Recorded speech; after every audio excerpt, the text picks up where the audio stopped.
네, 함께 기도하시겠습니다. 사랑과 은혜가 충만하신 하나님 아버지, 오늘 이 시간 우리 성도들이 모두 함께 모여서 2021년도의 마지막 예배로서 주님 앞에 나아갑니다.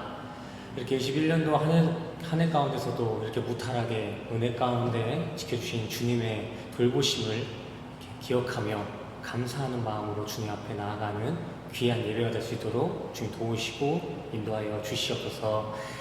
예배의 모든 순서를 주님 앞에 맡깁니다. 함께 하실 줄 믿사오며 예수 그리스도의 이름으로 간절히 기도드렸습니다. 아멘. 할렐루야. 오늘 본문 말씀은 마태복음 10장 34절에서 39절까지의 말씀입니다.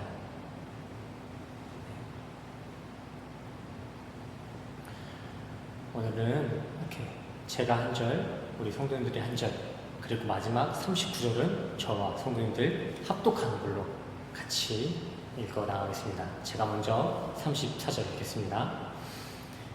내가 세상에 화평을 주러 온 줄로 생각하지 말라. 화평이 아니요 검을 주러 왔노라. 35절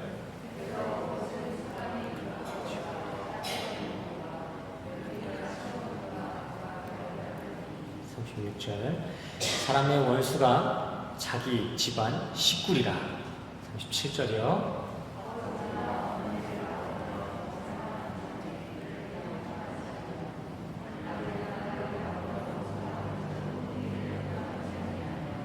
또 자기 십자가를 지고 나를 따르지 않는 자도 내게 합당하지 아니하리라.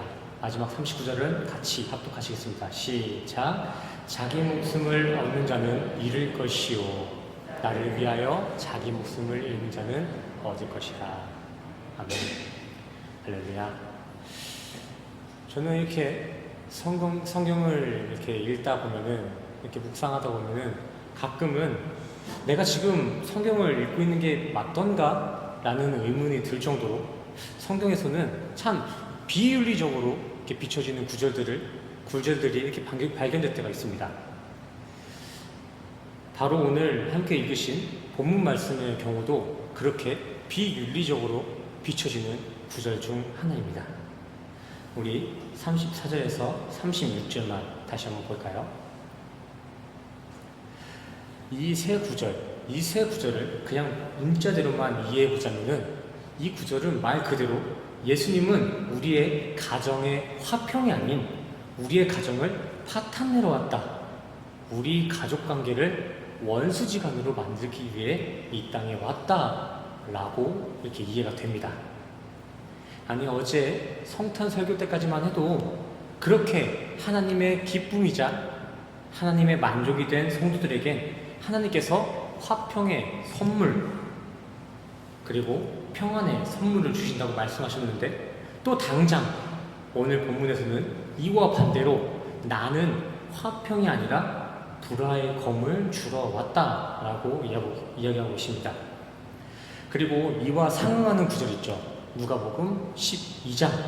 누가복음 12장에서는 명확하게 너희 가족 간에 분쟁시키기 위해 이 땅에 왔다 라고까지 기록되고 있습니다. 오늘 구절을 교제할 때에는 먼저 복음의 일관성에 대한 이해가 필요가 있습니다. 복음의 관점을 이해하지 못한 채 그저 문자적으로만 이렇게 성경을 이해하고 읽어가실 때에는 이렇게 성경은 모순투성이, 어긋난 투성입니다. 성경은 인간이 진리라고 생각하는 그 불완전한 기준들과는 달리 성경의 시작과 그 끝까지 시종일관 그 기준을 하나님께 두고 있습니다. 성경의 기준이 지금 하나님께 있다는 것입니다. 성경을 단순하게 내용 숙지를 위해서 읽어나가고 있는 것이 아니라 정말 진히 성경을 통해서 진리를 알기 원하는 사람들은 어떠한 흔들리는 기준, 세상의 기준이 아니라 성경의 기준인 하나님의 시점을 가지고 성경을 읽어 나가셔야 된다는 것입니다. 성경은 인간의 역사를 통해서 우리의 삶의 모습을 관통해서 우리에게 계시되었지만, 그 안에 있는 성경의 기준들은 온전히 하나님의 시점을 기준하고 있습니다.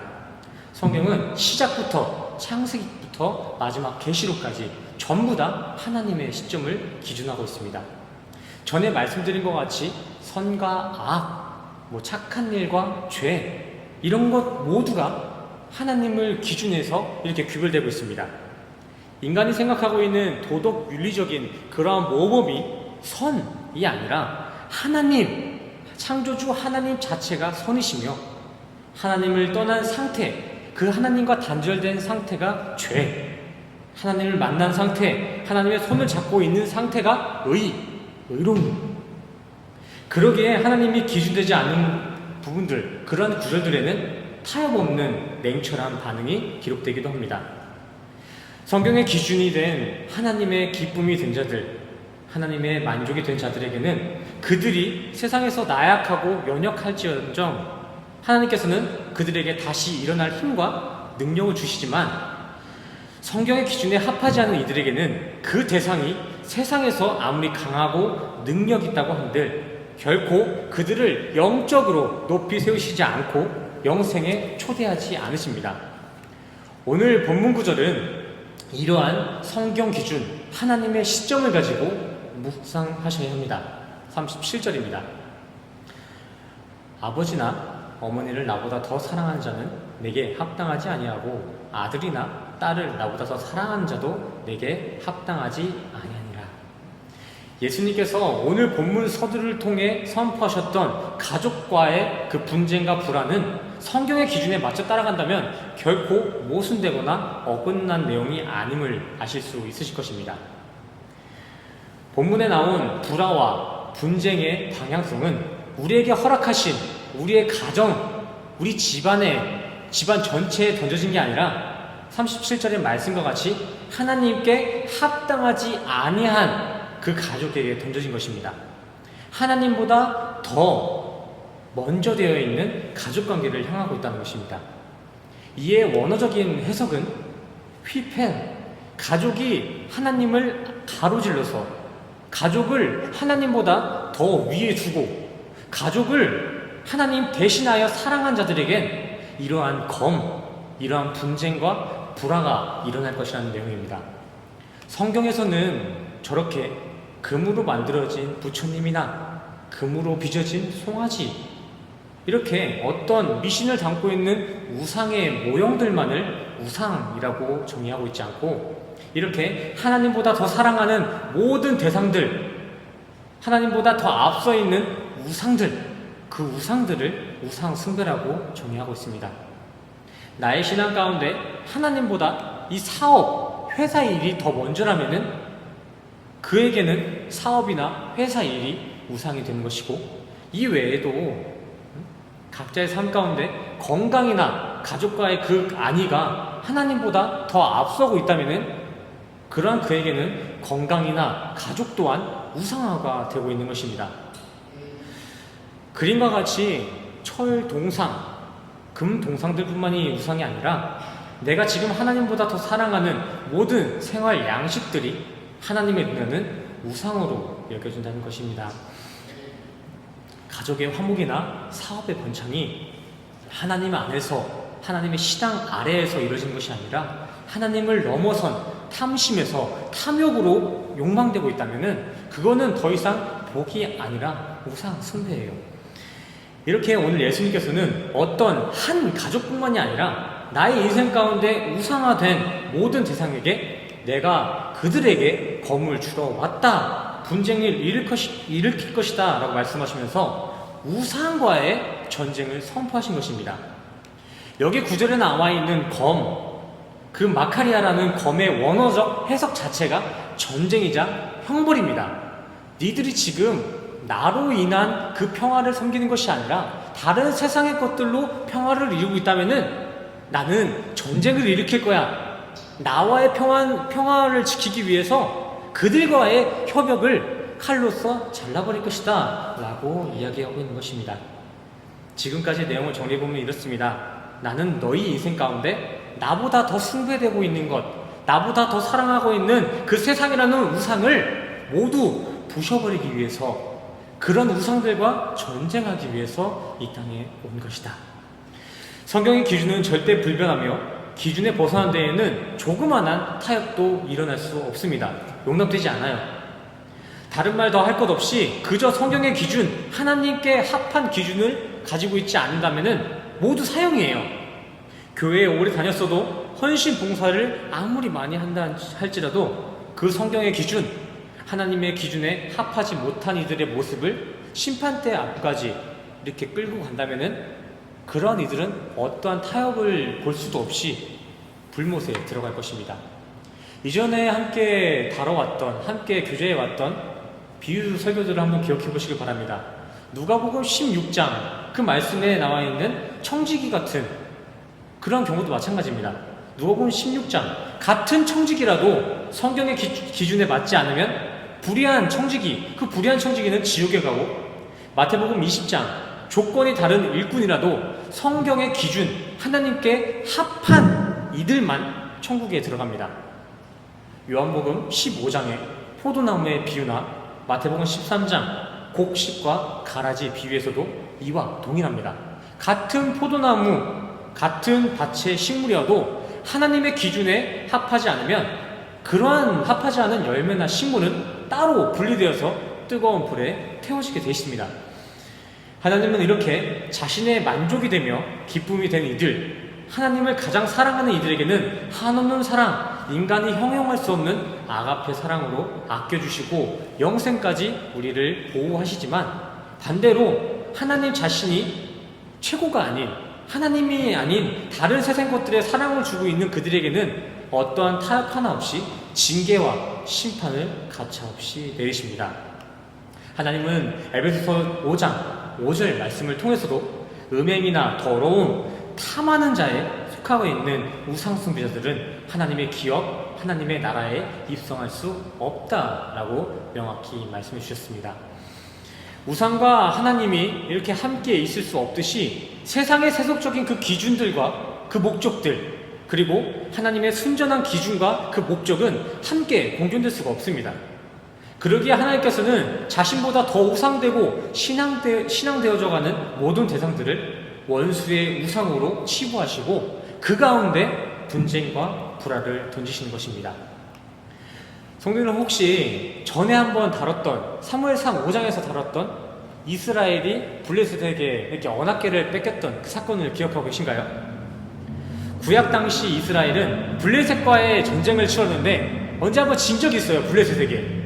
그 결과로 막대한 피해를 입은 것뿐만이 아니라 자신의 그 하나님의 임재가 있는 언약궤를 뺏겼던 사건이 있습니다.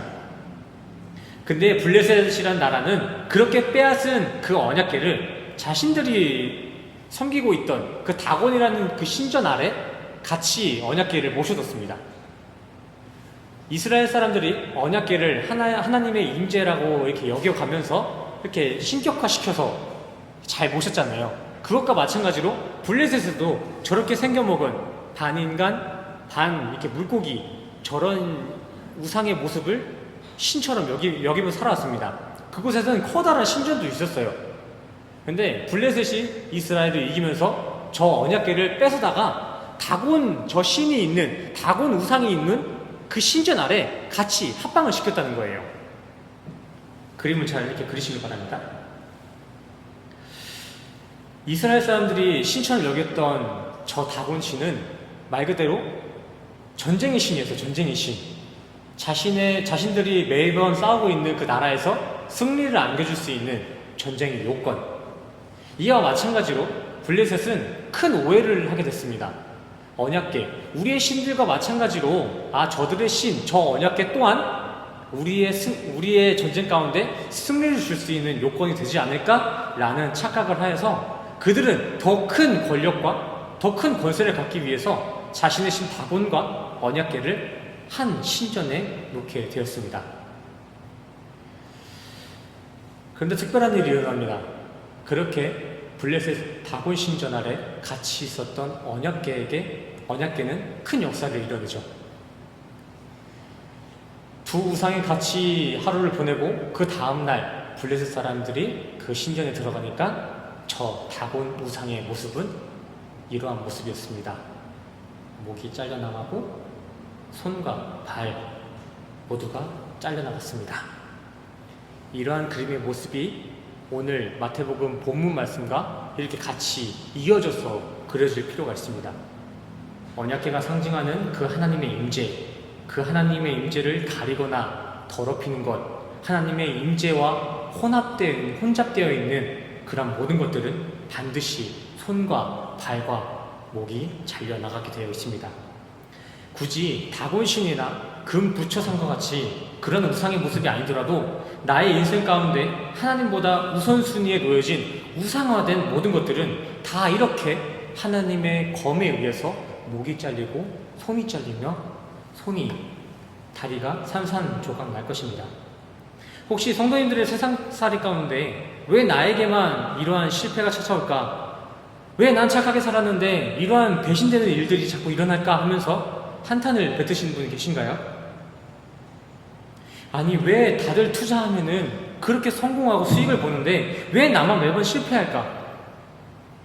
아니, 도대체 내가 뭘 그렇게 잘못했길래 매번 이렇게 일들이 안 풀릴까 하는 분들 계신가요?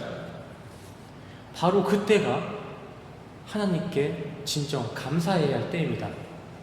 그것은 기회이자 축복입니다. 축복. 그건 우리가 세상에만 미쳐서 하나님을 등지고 그냥 눈먼 자의 삶을 살아갈 뻔한 그런 불쌍한 이들을 하나님께서 다시금 하나님의 길에 똑바로 올려놓는 그런 하나님의 보호하심이에요. 보호하심. 그럼 예를 들어보겠습니다. 어린아이가 그저 반짝이는 그 주방 가위가 너무나 신기해서 그 주방 가위를 들고 여기저기 설칠 때를 보면은 부모는 그 자식을 된통 혼내키면서까지 그 가위를 뺏어냅니다. 가위를 빼앗긴 그 어린 아이는 당연히 울고 있겠죠. 다시 돌려달라고 목이 쉬어가며 애원을 할 것입니다. 하지만 정말 참 부모라면은 그 아이가 가위를 안전하게 사용할 수 있을 만큼 성장할 때까지는 어떤 일이 있어도 그 가위를 아이에게 돌려주지 않습니다. 여기에서 부모는 그 가위가 그냥 그 가위 자체가 너무나 악되고 위협되기 때문에 아이에게 그 가위를 빼앗아 갔을까요? 그렇지 않습니다. 이 가위라는 것, 그보다 더한 칼, 그 칼이라는 것은 그 수단에 맞게 창조된 목적에 맞게끔만 사용되면 편리한 것입니다. 하지만 그 가위를 목적에 맞게 사용하지 못하는 어린 아이들에게는 그 아이는 의도치 않게 크게 해할 수 있는 위험한 것이 될 수 있고 편의를 위한 가위가 아이에게는 평생 아픔을 딛게 할 수도 있는 위험한 도구로 변질될 수가 있습니다. 이런 모습들이 조금씩 그려지시나요? 하나님도 이런 부모의 마음과 같은 사랑의 마음을 가지고 계십니다. 하나님은 아직 성숙하지 못한 우리 신앙인들에게는 그것이 해가 될 만한 그 무엇이라면은 그게 무엇이든 어떻게 해서든 막으십니다. 우리가 천국의 길을 걸어가는데 방해가 되는 것이 있다면은 그것이 무엇이든지 다 뺏어내신다고요. 그것이 사업의 성공일 수도 있고요. 연인 간의 단란한 관계, 가족 간의 단란한 관계일지라도 그러한 것들이 하나님의 길을 걷는데 위협이 되고 방해가 된다면 철저히 막아내신다는 것입니다. 이에 우리가 부모이신 하나님의 마음도 모르고 그저 그 전에 화목했던 우리 집안, 내가 잘 살았던 성공했던 사업의 역사, 그거 다시 돌려달라고 목청껏 울고 불고 땡깡을 피워도 우리가 영적으로 성숙되지 못한다면 하나님은 절대 그것들 돌려주지 않으십니다. 우리가 그러한 것들을 원래 목적에 맞게 사용할 수 있는 성장할 때가 아니면은 절대 돌려주지 않으세요. 그래서 우리 성도들에게 있어서 세상에서의 실패는 결코 원망의 제목이 될 수 없고 되려 이러한 세상에서의 낭망은 구원의 시점으로 바라보자면은 기회이자 축복입니다. 친히 지켜주시는 거예요. 우리의 삶 하나하나를 지켜보시고 우리에게 위험이 되는 것들을 이렇게 철저히 막아주시는 것, 보호하시는 겁니다. 여기서 또 너무 세상에서의 실패만을 고민할 필요는 또 없습니다. 마태복음 6장 33절의 말씀과 같이 우리가 먼저 하나님의 나라와 그의 의, 하나님과의 관계를 내 최고의 사랑의 대상에 둔다면은 우리가 하나님이 바라시고 있는 그 믿음의 분량만큼 잘 성장해 간다면 하나님은 구태여 우리를 그러한 고난과 낭망, 실패에 방치하시지 않습니다. 정말 우리가 먼저 하나님을 바라보는 인생을 살게 된다면은 우리의 삶에도 마냥 실패나 마냥 고난만 있는 것이 아니라 동방의 최고 부자였던 요셉과 지금까지 가장 지혜로운 자로 여겨지는 그 명예의 솔로몬, 다윗과 같은 형통한 삶이 허락된다는 것입니다. 먼저 그의 나라, 하나님의 나라와 하나님의 의를 구하시길 바랍니다. 세상보다 더 먼저 세상을 사랑하기에 앞서서 하나님을 사랑하시길 바랍니다. 그래야면 그의 나라가 우리 안에 임할 때면은 우리가 필요로 하는 것들은 모두 이어질 뿐만이 아니라 오늘 본문 말씀에 나오는 그 하나님의 검, 그 하나님의 검은 우리를 해하게 할 두려움의 검이 아니라 우리의 구원을 무엇보다 안전하게 지켜주실 은혜의 검, 구원의 검으로 함께 하실 줄 믿습니다. 오늘 본문 말씀의 메시지는 단순하게 우리 가족들 간의 그 불안함, 세상의 속세에서는 모두 벗어나야 된다는 그런 극단적인 영지주의, 이단 세상을 설교하는 것은 아닙니다. 성경은 되려 디모데전서 5장 말씀을 통해서 부모를 성심성의껏 효되게 모시는 것이 하나님께서 받을 만한 것이다 라고 말씀하셨고, 로마서 12장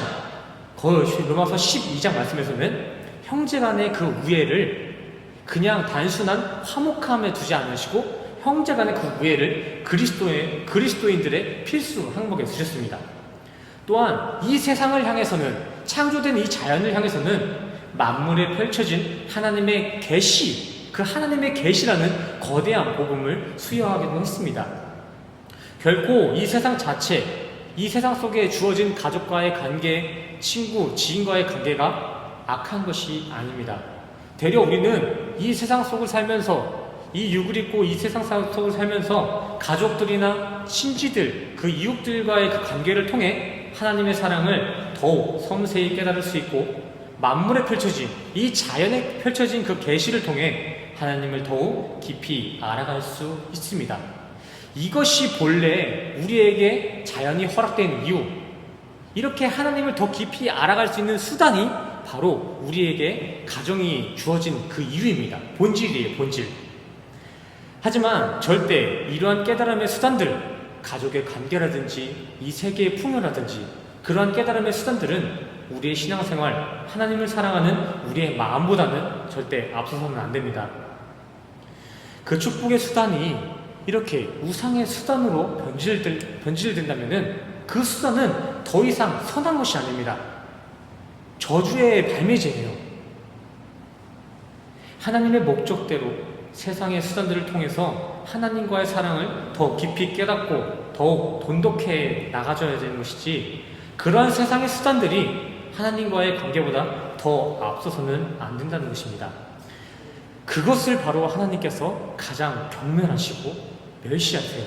그것 자체가 우상숭배라는 것입니다. 그러한 우상숭배의 삶, 하나님보다 세상을 더 사랑하고 가치 있게 여기는 삶에는 반드시 심판하시는 하나님의 검이 던져질 것입니다. 잠깐 세상에서는 즐거운 인생을 즐길 수 있겠지만 그러한 삶의 대가에는 반드시 분쟁과 불화, 전쟁이 일어날 것입니다. 우리 마지막 마태복음 10장 38절에서 39절 말씀을 보겠습니다. 또 자기 십자가를 지고 나를 따르지 않는 자도 내게 합당하지 아니하리라. 자기 목숨을 얻는 자는 잃을 것이요 나를 위하여 자기 목숨을 잃는 자는 얻으리라. 하나님께서는 위의 구절을 통해서 자신에게 합당하지 않는 기준을 이렇게 말씀하고 계시지만, 이 구절은 그와 동시에 자신에게 합당한 조건을 이렇게 반증해주고 있는 것이기도 합니다. 마지막 38절, 39절에 나온 하나님께 합한 그 기준, 그 반증은 우리가 이전에 나눠왔던 신앙생활의 모습과 동일한 내용입니다. 자기 목숨을 잃고 십자가의 주를 따르는 삶, 산 제물의 영적 예배의 삶, 나의 이전 세상에 속해 있던 그 푸시케, 그 육은 주 안에서 모두 죽고 주님의 생기로 부활하여 살아가는 삶, 세상으로 정의되었던 나의 에고는 그러한 정체성은 모두 내려놓고 오직 주님의 말씀 아래 나의 전인격적인 삶을 맡겨진 그 영적 예배의 삶, 이러한 산 제물의 성도, 영적 예배의 삶을 살아간 성도들이 하나님께 합당한 자들이며 이러한 하나님께 합한 성도들에겐 더 이상 하나님의 검은 두려움의 대상이 아닙니다. 이렇게 우리에게 던져진 하나님의 검은 더 이상 두려움의 검이 아니라 우리를 구원까지 안전하게 지켜줄 축복의 검인 줄 믿습니다. 하나님께서 던지기로 한 그 불화와 분쟁은 우리가 두려워할 대상이 아니에요. 우리가 계속 가지고 있으면은 저주가 될 만한 것들을 모두 흩어버리는 축복입니다. 축복. 산 제물의 성도들에게는 이 세상과의 평화가 더 이상 즐거움으로 느껴지지 않습니다. 그런 잠깐의 가짜 평화, 구원을 방해하는 거짓 평화들에 더 이상은 자신의 삶을 투자하지 않습니다. 더 이상 이 세상을 하나님 이상으로 우상으로서 섬기지 않고 주어진 이 세상을 통해 하나님을 더욱 선명히 바라보게 됩니다. 이러한 변화의 삶의 모습은 성경에 나오는 특정 인물들이나 목사나 이런 전도사와 같은 특정 종교인들에게 주어진 특권이나 특별 대우가 아닙니다. 여기에 앉아 계신 우리 성도님들 모두에게 이러한 참 평화의 삶이 준비되고 기다리고 있습니다. 우리가 하나님을 외면하고 있어서 그렇지 하나님께서는 이 땅이 지어지기 이전부터 창세기 전부터 우리를 이러한 사랑으로 기다리시고 또 기다리고 계셨습니다. 먼저 하나님의 의와 하나님의 나라를 구하시길 바랍니다. 이제는 우리가 몸담고 있던 세상에서 등 돌려 주님 앞에 회개하여 돌아가시길 바랍니다. 그리하면 이러한 행복한 성도의 삶은 우리 모두의 실제가 되어질 줄 믿습니다. 우리 마지막으로 마가복음 10장 29절에서 31절 말씀을 읽고 교제를 마무리하도록 하겠습니다. 제가 대독하겠습니다. 성도님들은 눈으로 따라와 주세요. 예수께서 이르시되 내가 진실로 너희에게 이르노니 나와 복음을 위하여 집이나 형제나 자매나 어머니나 아버지나 자식이나 전토를 벌인 자는 현세에 있어 집과 형제와 자매와 어머니와 자식과 전토를 100배나 받되 받기를 겸하여 받고 내세의 영생을 받지 못할 자가 없느니라. 그러나 먼저 된 자로서 나중되고 나중된 자로서 먼저 될 자가 많으니라. 아멘. 우리 세종교회 성도님 모두가 산제물의 영적 예배의 삶을 사셔서 현세에서나 저 하늘에서나 이러한 말씀의 축복과 영생의 주인공이 되시기를 간절히 소원합니다. 아멘. 함께 기도하시겠습니다. 창세전부터 우리를 사랑하신 하나님 아버지, 한 해 동안 이렇게 우리의 삶을 은혜로 지켜주심에 감사를 드립니다. 그간 힘든 일도 어려운 일들도 정말 많았지만 그 속에서도 올바른 구원의 방향성을 갖게 하시고 영육 간의 필요를 부족함 없이 채워주심에 감사를 드립니다. 이를 기억하면서 한 해를 마무리하고 다시 한 해를 시작하기에 앞서 다시 한번 주님 앞에 우리의 삶을 의탁합니다. 이렇게 주님께 의지할 수밖에 없는 우리를 긍휼히 여기시고 친히 주님의 방법으로 우리의 삶을 구원의 길에 인도하여 주시옵소서. 이 시간 가운데서도 주님 앞에 드려지는 예물이 있습니다. 세상이 나의 우상이 아닌, 세상이 나의 첫 번째 사랑이 아닌 하나님이 나의 먼저이심, 나의 첫사랑이심을 고백하는 헌금입니다. 이렇게 드려지는 헌물의 손길들을 기억하시고 주님의 방법으로 이 헌물들을 아름답게 사용하여 주시옵소서. 다시 한 주간을 사랑합니다. 세상에 한눈 팔지 않고 오직 주님만 바라보며 주님만 사랑할 수 있는 귀한 한 주 되게 하여 주시옵소서. 모든 것 감사드리며 예수 그리스도의 이름으로 간절히 기도드렸습니다. 아멘. 우리 다 같이 가슴에 손을 얹으시고 함께 축복하는 시간 갖겠습니다. 함께 축복하시겠습니다. 지금은 우리 주 예수 그리스도의 은혜와 주님께서 십자가에서 완성하신 그 사랑과 평화로움이 지금 이 자리에 모이신 교회된 모든 성도님들의 머리 위에 지금으로부터 영원까지 함께 하시기를 간절히 축원하옵나이다.